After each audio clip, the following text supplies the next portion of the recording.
Welcome back, deep divers. I am genuinely excited for today's deep dive. We're plunging into a real cultural phenomenon. Suzanne Collins' highly anticipated prequel, Sunrise on the Reaping, the buzz, I mean, it's been incredible, right? And, for good reason. So the big question we're tackling for you today, our listener, is this. Does the book actually deliver? Does it live up to all that hype? What fresh insights does it really offer into Panem and maybe even more crucially, into one of its most, well, enigmatic and frankly broken characters, Hamish Abernathy? We want to cut through the noise for you. Exactly. Our mission here is to unpack the significance, the themes, and the real impact of Sunrise on the Reaping. Mhm. We've looked at comprehensive reviews, deep analyses, really distilled it down so you can quickly grasp what this book adds to the Hunger Games saga and why it's hitting such a nerve. And what an impact. I mean, Sunrise on the Reaping didn't just arrive quietly. It absolutely exploded onto the scene back in 2025. It wasn't just a bestseller, it was the second most read book worldwide that year. That kind of immediate success, it really says something about the Hunger Games still has, doesn't it? It absolutely does. That kind of anticipation, that instant global readership, Mm. it just underlines the power of the world Collins built. It's pretty rare for a prequel to grab that much attention, honestly. Yeah, it really is. Now, for listeners who know the original trilogy well, the name Hamish Abernathy, it immediately brings up, Katniss's mentor. Sarcastic, often drunk, but ultimately fiercely loyal. He was that really gruff, jaded survivor, always seemed like he was carrying the weight of, well, all the past games. This book promises to finally pull back that curtain, show us how he became that guy. And it doesn't waste any time. It throws us right into the fire. The setting is the 50th Hunger Games, the one known as the Second Quarter Quell. And to really get Hamish, you have to understand just how brutal these specific games were. The Capitol, in its twisted need for spectacle and control, came up with this rule: double the tributes. So instead of the usual 24 kids, 48. 48 young people forced into that arena. 48. Wow, that's just a gut punch thinking about it. It instantly ramps up the stakes to an almost unbearable level, doubling the despair, the killing. It's absolutely pivotal. This wasn't just another fight for survival, it was a psychological meat grinder. Just imagine the chaos, the odds stacked even higher, the sheer volume of death and trauma. For someone like Hamish, who starts as this clever, defiant teenager, enduring that, it completely unmakes him and then remakes him. It's the fire that forges the cynical, haunted mentor we meet later. It doesn't just explain his bitterness. You feel the depth of the damage. He understands the long game of game scars because he lived through the absolute worst of it. He leaves the arena, sure, but it never really leaves him. Right, that makes sense given that really harrowing context. Okay, let's unpack this a bit. Beyond the pure survival aspect, what are the deeper themes Collins is exploring here? Anything feel particularly amplified in this prequel? Well, the first thing that jumps out is trauma and survival. It's not just a theme, it's really the core of the whole story. Collins is unflinching. She shows that survival isn't always an escape. Sometimes it's more like a life sentence. Hamish's story is just this raw, unvarnished look at how the arena. Its shadows just cling to you. They shape every choice, every relationship, long after you think you're safe. It's less about overcoming trauma, maybe, and more about how you live with its permanent mark. That's heavy and really important. Yeah. And then tied into that, you see rebellion versus oppression in a new light. It's not just background noise. The capital's cruelty, the suffering in the districts, you see how those become the direct sparks that will eventually ignite the revolution we know is coming. This book feels like where the seeds are really planted. You see the beginnings of the resistance that Katniss later taps into. It shows the fight didn't just start with her Mockingjay pen. So it's laying the groundwork, showing the roots of it all. Exactly. And then there's the exploration of identity and legacy, specifically through Hamish.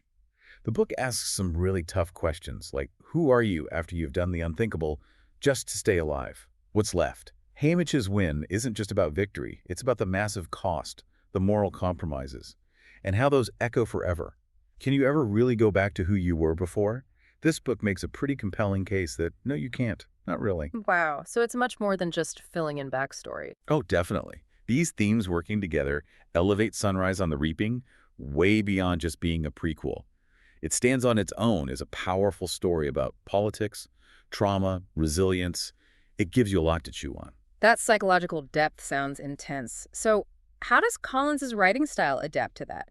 We know her for that sharp, almost cinematic prose in the originals. Does she change it up here? That's a great point. And yes, there's a noticeable shift. Her sharp visual style is still there, absolutely. Hmm. But the pacing in Sunrise on the Reaping, it's much more deliberate, slower sometimes compared to the almost breakneck speed of the first trilogy. And that feels like a very conscious choice. Because like you said, it's not just about action. It's a deep psychological dive. Collins takes her time. She lets you really sit with Haymitch, feel the weight of his thoughts, his emotions.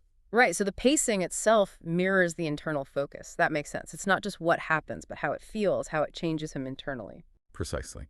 It creates this atmosphere of, well, real emotional depth. You still get those vivid descriptions, those moments that stick with you. And yes, of course, the game sequences are tense and brutal, like fans expect. But the overall tone is definitely darker, heavier, more somber, which fits perfectly with exploring Haymitch's trauma.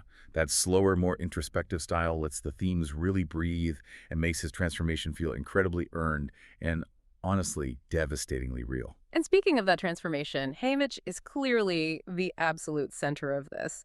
It must be fascinating, almost voyeuristic, to see him evolve, peeling back all those layers of cynicism. It really is captivating. Haymitch isn't just the main character. He is the narrative arc.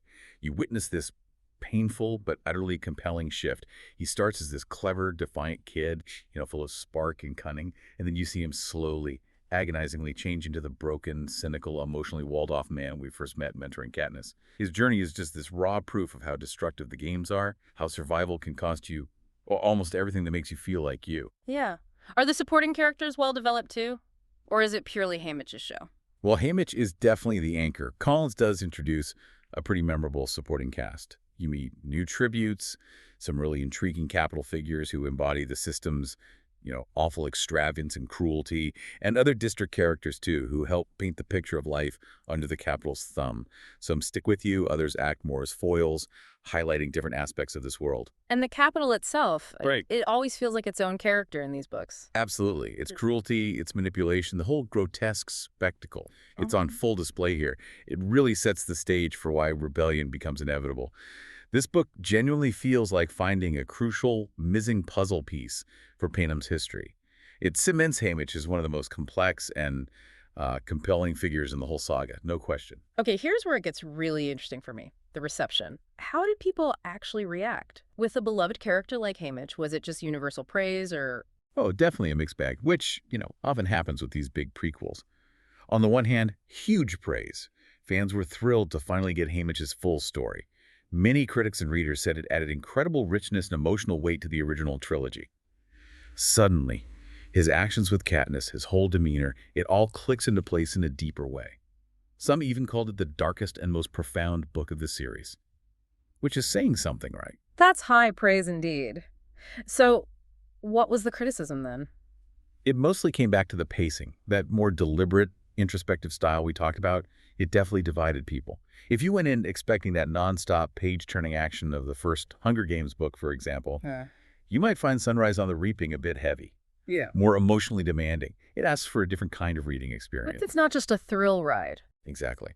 So basically, if you love deep character dives, complex world building, that unflinching psychological stuff, you'll probably love it. But if you're purely looking for a fast-paced survival thriller, some parts might feel a bit slow. It really depends on what you're hoping to get from it.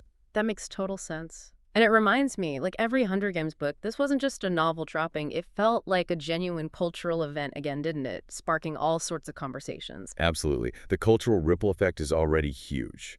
And we know there's a major movie adaptation plan for 2026 that's only going to amplify everything, bring the story to an even wider audience, restart all the debates. Oh, for sure. The movie will be massive. And online, the fan discussions are already intense. People are dissecting every decision Haymitch makes, the specifics of the Capitol's cruelty, and, maybe most importantly, how the themes of the book connect to things happening right now.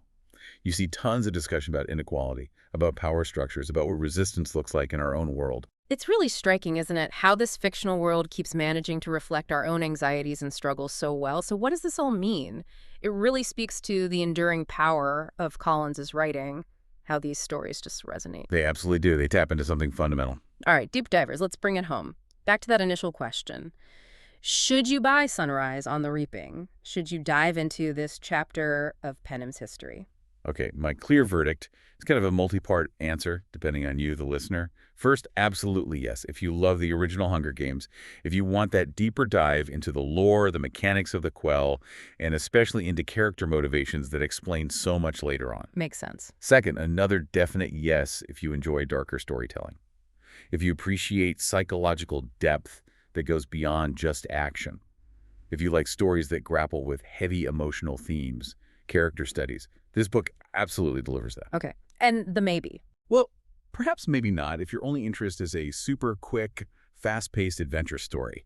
Like we've said, this one takes its time, it's heavier, more introspective, but overall, my emphatic answer is yes, it's absolutely worth it. Not just for diehard fans, but really for anyone who appreciates powerful, dystopian fiction. Fiction with real emotional substance and political weight. It's a significant addition. An essential read, it sounds like. What an incredible exploration of Haymitch's world. Right. And as you go about your day, I want to leave you with this final thought to mull over. Think about how the stories we consume, like Haymitch's really painful journey, shape how we understand resilience when facing systemic oppression. And maybe, even more chillingly, how easily unchecked power can corrupt truths that, feel pretty relevant today. Thank you so much for joining us on this deep dive into Sunrise on the Reaping. I really do encourage you to check out the book, maybe especially before that movie hits in 2026, just to experience it firsthand. Until next time, keep digging deeper. We'll see you on the next exploration.